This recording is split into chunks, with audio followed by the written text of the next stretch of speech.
It was a perfect morning when the cruise ship Majestic Voyager set sail from the sunny port in Miami. The vast ocean stretched out as far as the eye could see, its deep blue waters sparkling under the sun. I was one of the lucky ones, an average person looking for a week of relaxation. I had heard that the Majestic Voyager was a luxury liner, famous for its lavish amenities, endless buffets, and exciting onboard activities. I was eager for the calmness that the open ocean promised. At first, everything seemed perfect. The passengers were mostly families and older couples, all smiling and chatting excitedly as they boarded. I found my cabin, unpacked my things, and explored the ship a bit. There was a pool, a spa, multiple restaurants, and even a theater. Everything seemed normal, but it didn't take long before strange things started to happen. That evening, after a fancy dinner, I decided to check out the ship's nightlife. The bar had a live band playing soft jazz, and the dance floor was filled with passengers enjoying the evening. I was talking to a few people when I overheard a conversation from a couple sitting nearby. They mentioned something about an old passenger who had vanished from the ship years ago. I shrugged it off. After all, rumors and stories like these are common on cruise ships. But then, I noticed something odd. There was a strange chill in the air, even though the night outside was warm. The temperature seemed to drop, and the lights flickered momentarily. I looked around, but no one seemed to notice. Later that night, I returned to my cabin. As I lay in bed, I heard soft, almost inaudible whispers coming from the hallway. I opened my door, expecting to see crew members or fellow passengers, but the corridor was empty. I closed the door and tried to shake off the feeling of unease. It was probably just the ship creaking. But the next day, things took a darker turn. By the second day, the atmosphere on the ship had changed. Passengers seemed tense, their laughter less frequent, their smiles more forced. I overheard the crew talking quietly in the hallway, but when I asked what was going on, they just smiled and assured me that everything was fine. That afternoon, I noticed a woman, someone I had seen around the ship, walking near the deck. Her face was pale, her eyes wide with fear. She looked as if she had seen something terrifying. Before I could approach her, she vanished behind a corner, disappearing into the shadow. Later that evening, the woman was reported missing. The ship's captain made an announcement over the intercom, reassuring everyone that there was no cause for alarm, that the woman had simply wandered off somewhere and was probably just disoriented. But something felt wrong.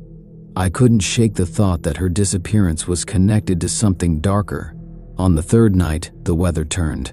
A massive storm rolled in quickly, with thunder cracking overhead and waves crashing violently against the ship. The crew worked tirelessly to ensure the ship remained steady, but the storm grew worse with each passing hour. That's when the ship's lights went out. Complete darkness enveloped us. The air felt heavy, and the ship groaned and creaked as though it were alive. The only sound was the howling wind and the crashing of waves against the hull.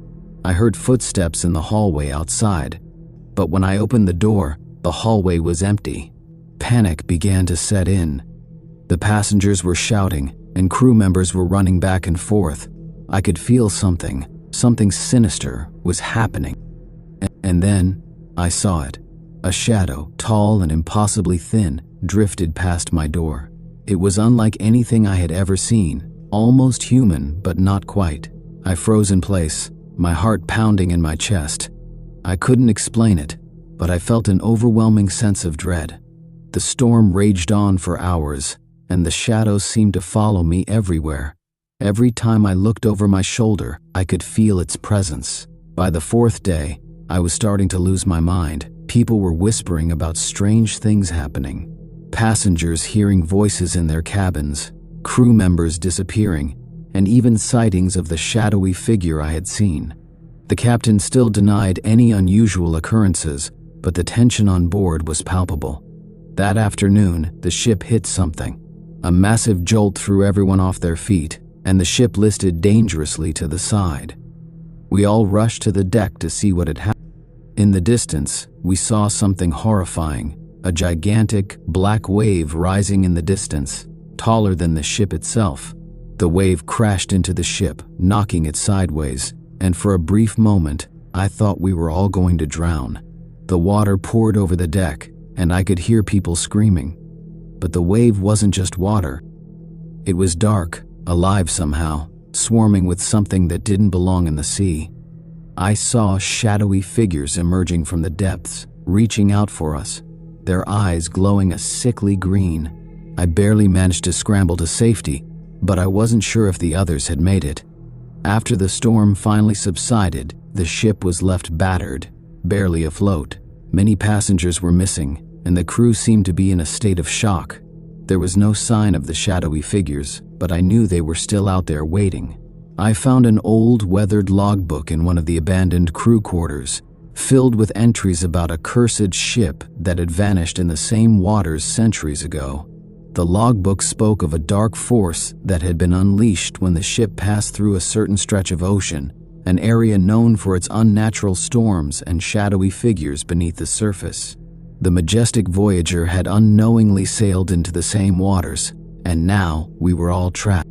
By the final night, the remaining passengers had either disappeared or locked themselves in their rooms. I couldn't find anyone. The ship was eerily silent, except for the occasional creak of the wood. And then I heard it. A voice, low, guttural, and familiar. It was calling my name from the depths below. I ran to the deck and looked over the side of the ship. There, in the water, were the glowing eyes of the shadowy figures, countless figures reaching for me, calling me to join them in the dark.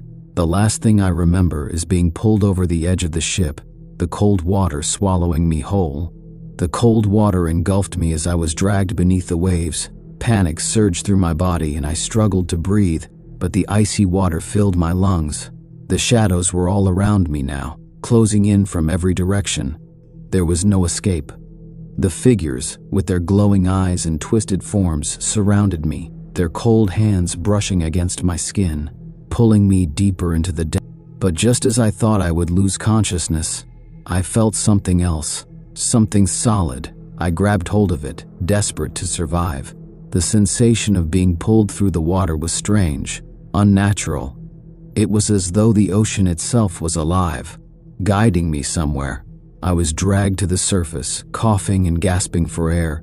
The moment I opened my eyes, I realized I was no longer on the ship. The majestic Voyager had vanished, replaced by a thick fog that hung over an endless churning black sea. The dark sky above me was thick with storm clouds, and the once bright stars were now distant, faint pinpricks in the vast nothingness. I had been pulled to another place, another dimension, or perhaps another time. As I staggered to my feet, I saw it, a towering structure rising from the water.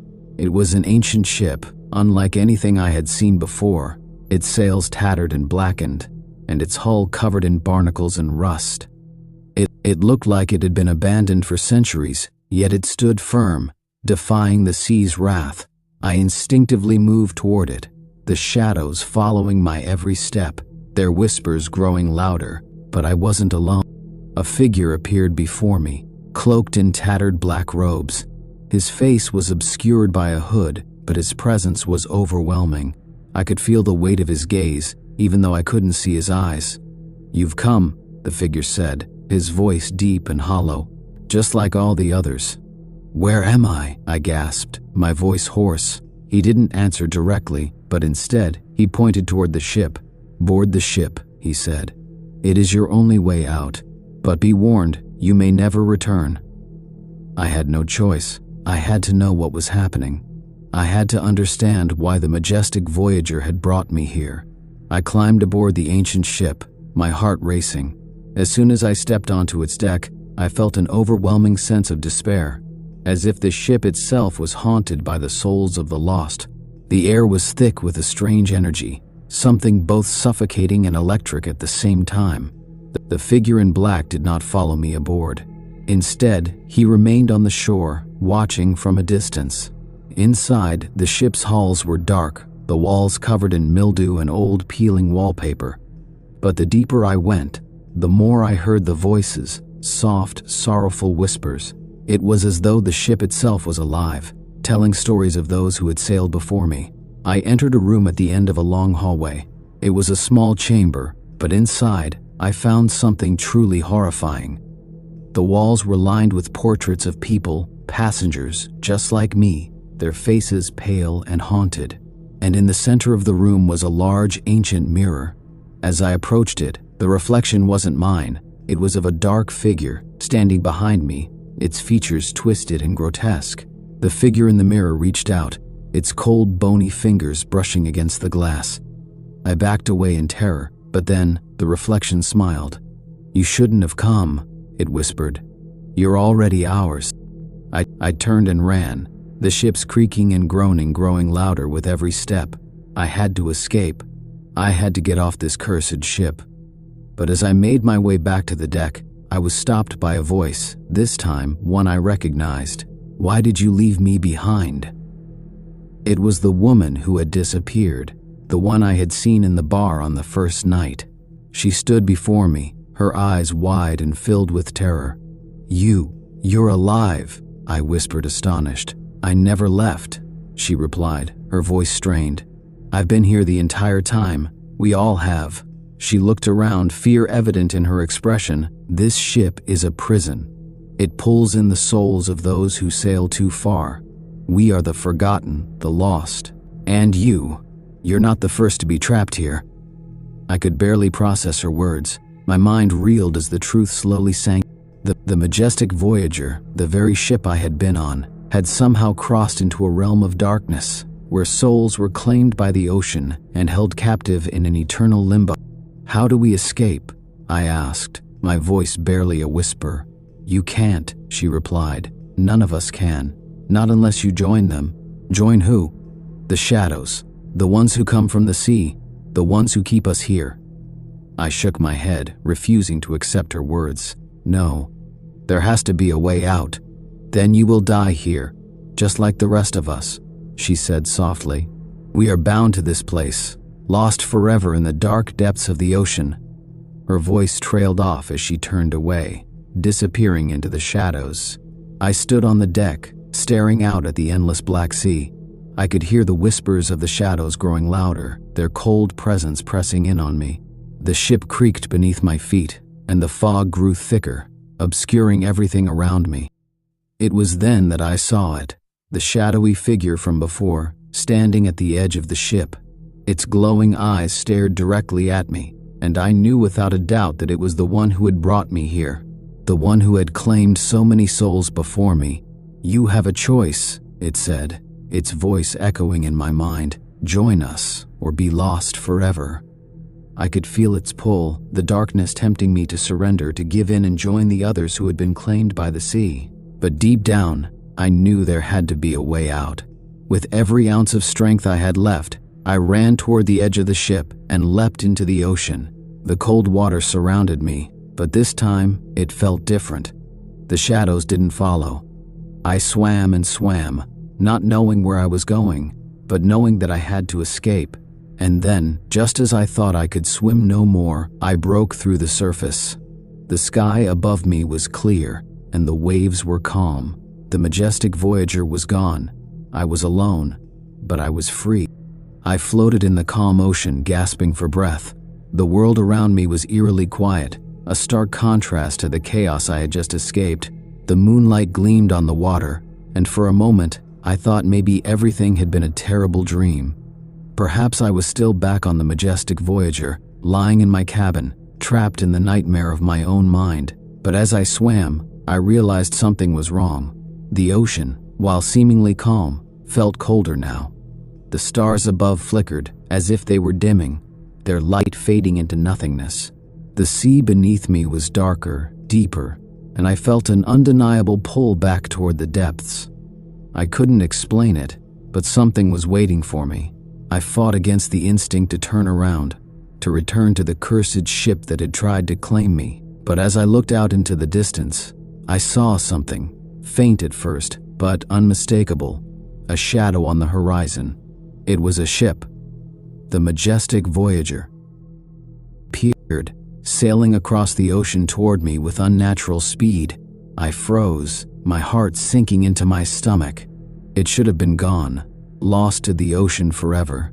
But there it was, an empty, ghostly vessel, sailing through the waters as if it had never disappeared.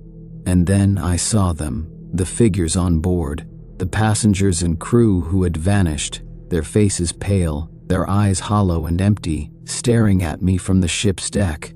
They weren't alive, they were dead. The ship approached, its sails unfurled, its wooden hull creaking in the stillness of the night. I could hear the faint whispers carried on the wind, the same eerie voices I had heard during my time on board, the voices of the lost calling out, urging me to return. "Come back," they whispered. "Come back to us." The shadows too were on the ship. They watched me with glowing eyes, their shapes indistinct but ever present. The sight was enough to drive anyone mad, but I had already faced the terror of the deep.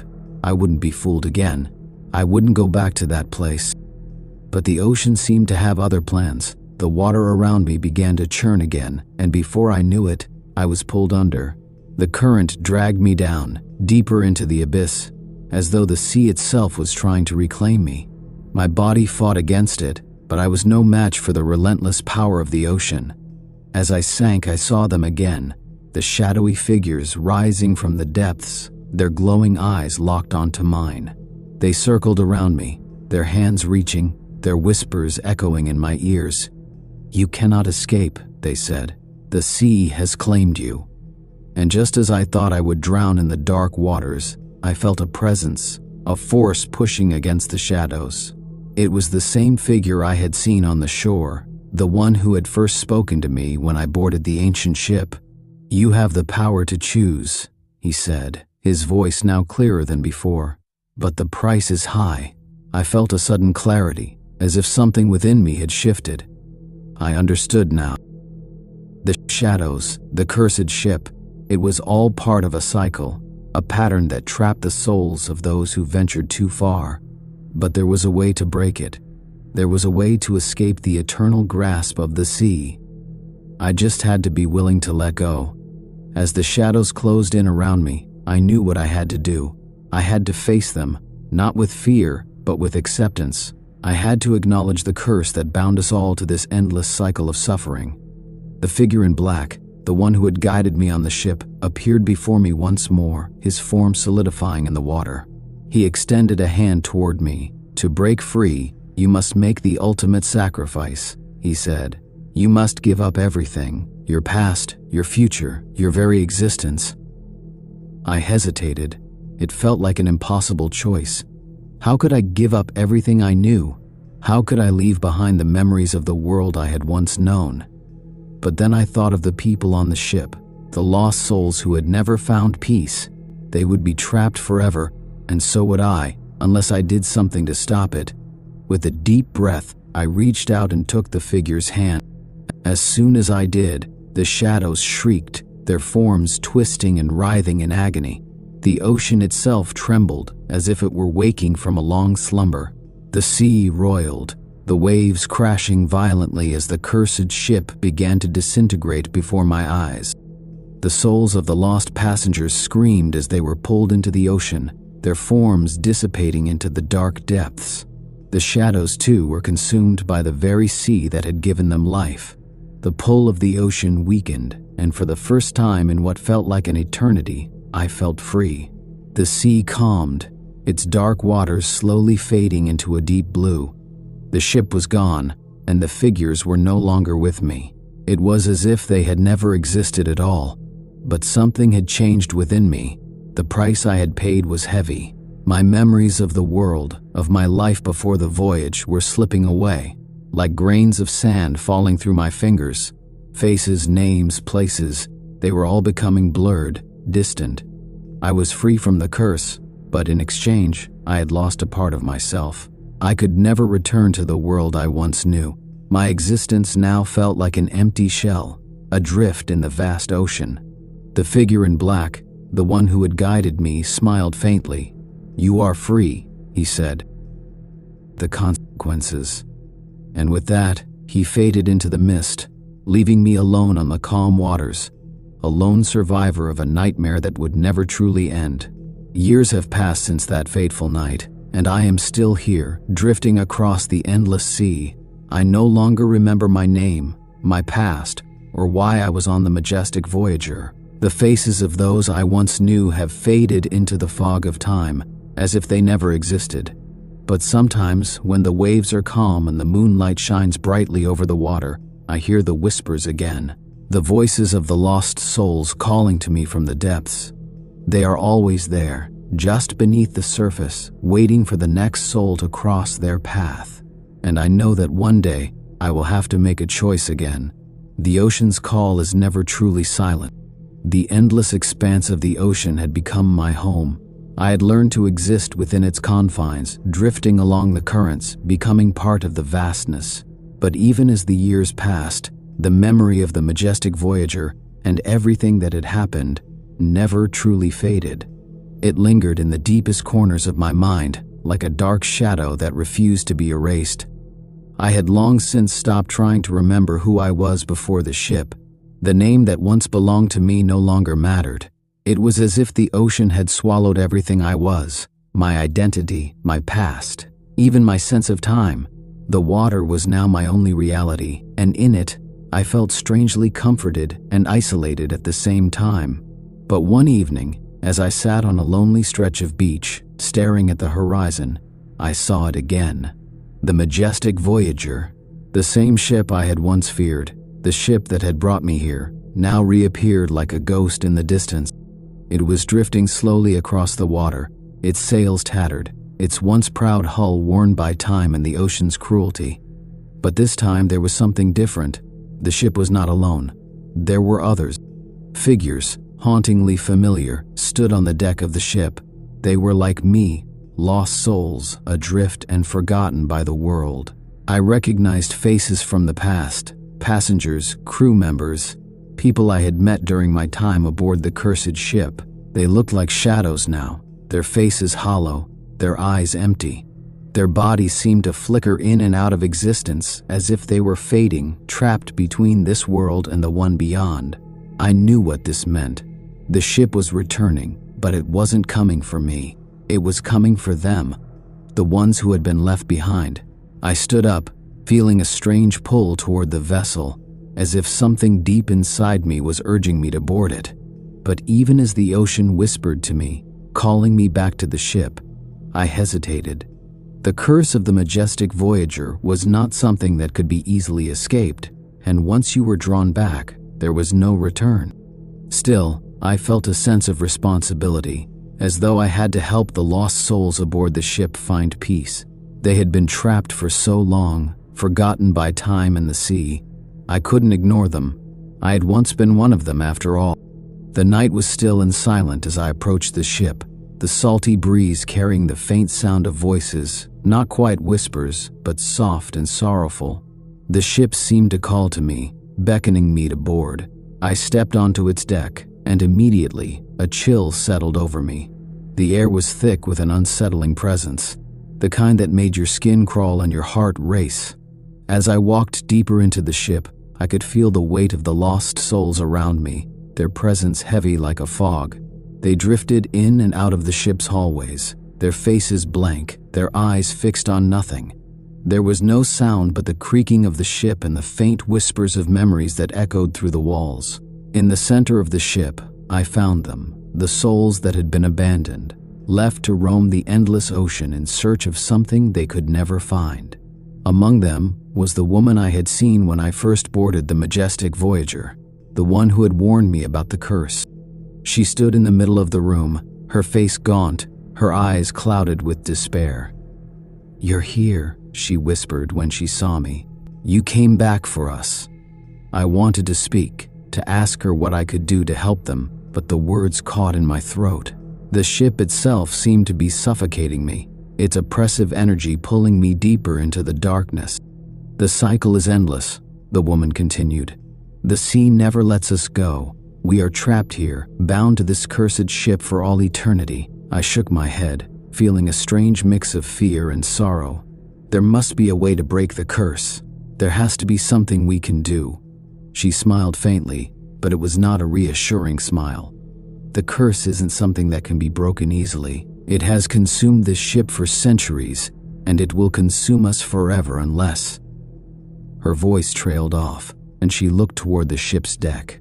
I followed her gaze, and there, in the distance, was the shadowy figure from the past, the figure who had guided me, the one who had offered me a choice all those years ago. He stood at the helm of the ship, his dark form blending into the shadows, his eyes, glowing faintly, locked onto mine. "You're still here," I whispered, almost to myself. "You've never left." "No one truly leaves the ship," he said, his voice cold and unyielding. "You should have known that. You made your choice, and now you must face the consequences." The figure slowly began to walk toward me, his presence growing stronger, more oppressive with each step. I could feel the weight of his power, the darkness that surrounded him like a cloak. "You think you can help them?" he asked, his voice filled with mockery. "You think you can save them from the curse? The ship belongs to the ocean, and the ocean claims all." His words sank into me like stones in water, heavy and suffocating. The curse was not something that could be undone. The ocean's power was too great, its hunger too vast. All the souls aboard the ship, including mine, were doomed to be trapped here forever. But I refused to accept it. "I don't believe that," I said, my voice shaking but resolute. "I've already escaped the ocean once. I won't let it claim us all." The figure paused for a moment, studying me. His glowing eyes seemed to pierce through me, as though he was searching for any hint of doubt or fear. "Do you not understand?" he whispered. "The ocean is not something you can fight. It is part of everything. It is the beginning and the end. And once you are part of it, you are never truly free." I felt the darkness creeping in, but this time, I was ready. The fear that had once gripped me no longer had the same power over me. I had already sacrificed so much, and I had faced the horrors of the deep. The ocean might be vast and eternal, but it was not invincible. I stepped forward, my feet planted firmly on the ship's deck. "We may be trapped here for now," I said, my voice steady. "But that doesn't mean we have to accept it. We have the power to change our fate. The sea may have claimed us once, but it won't claim us forever." The figure's expression flickered as if uncertain. Then with a chilling smile he spoke. "We shall see." The ship began to tremble, the very foundations of the vessel shaking with the force of the ocean's fury. I could feel it now, the pull of the sea, the hunger of the deep, the darkness closing in. The ship was alive with it, the cursed energy feeding on our fear, our hopelessness. But in that moment, I understood. The ship, the curse, the ocean, they all fed on the souls of the lost, the ones who had given up hope. But as long as there was a spark of defiance, a single person who refused to accept their fate, the darkness couldn't win. I turned to the souls around me, the ones who had once been like me, and I spoke. "We don't have to be trapped forever. We can fight this, together." And as the words left my mouth, the ship's groaning grew louder, the sea's rage intensifying. But this time, something was different. The darkness that had once surrounded me began to recede, the shadows weakening in the face of our defiance. The ocean might have been powerful, but it was not invincible. The ship might have been cursed, but its hold on us was weakening. The figure in black, the one who had once been our warden, faded into the mist, his power dissipating like smoke. The curse was breaking.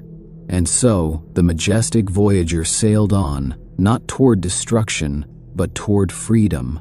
A freedom earned by those who had dared to challenge the darkness. And as for me, I finally remembered who I was. My name, my past, everything I had once lost.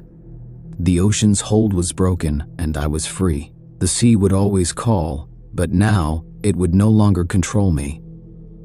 As the first rays of dawn touched the ocean, the majestic voyager shimmered, its form growing faint like mist dissolving in the morning light. The ship that had once been a prison, a nightmare, was now nothing more than a memory, one that would fade with the tide. The souls aboard, the lost and the forgotten, slowly vanished, their faces finally at peace. They had been released from the cycle, freed from the curse that had bound them for so long.